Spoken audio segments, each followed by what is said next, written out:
മലയാളികളുടെ സ്വന്തം ഗാനഗന്ധർവൻ യേശുദാസ്. ഗുരുവായൂർ പ്രവേശനത്തിന് അദ്ദേഹത്തെക്കാൾ യോഗ്യതയുള്ള ആരും ഇന്ന് നിലവിൽ കേരള സമൂഹത്തിലോ മലയാളികളായിട്ടോ അല്ലെങ്കിൽ ഇന്ത്യക്കാരായിട്ടോ ഇല്ല. ഗുരുവായൂർ അമ്പലത്തിൽ പോയി പട്ടിഷോ കാണിച്ച ആ കുട്ടിയില്ലേ,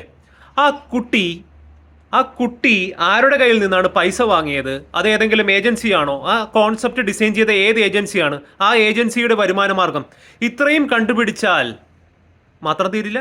ആ ഏജൻസി ഏതെങ്കിലും പൊളിറ്റിക്കൽ പാർട്ടിയായിട്ട് അഫിലിയേറ്റ് ചെയ്തിട്ടുണ്ടോ, അല്ലെങ്കിൽ ആ പൊളിറ്റിക്കൽ പാർട്ടി ഈ ഏജൻസിക്ക് ഫണ്ട് ചെയ്തിട്ടുണ്ടോ?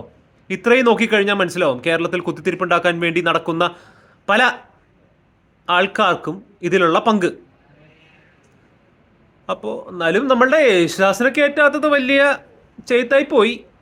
യേശുദാസിനെ കേട്ടായിരുന്നു കേട്ടോ. അദ്ദേഹത്തെ പോലെ തൊണ്ടകീറി ഗുരുവായൂരപ്പന് വേണ്ടി പാടിയ വേറെ ആരെങ്കിലും ഉണ്ടോ? അദ്ദേഹത്തിൻ്റെ പാട്ടുകളിൽ നിന്നാണ് നമ്മൾ കൂടുതലും ഗുരുവായൂരപ്പനെ പറ്റി അറിഞ്ഞതും കേട്ടതും പഠിച്ചതും. ഡിബേറ്റ് ചെയ്യാൻ താല്പര്യമുണ്ടെങ്കിൽ വന്നാൽ മതി. ഇന്ന് വൈകുന്നേരം ലൈവ്. വീണ്ടും സന്ധിക്കും വരെ വണക്കം.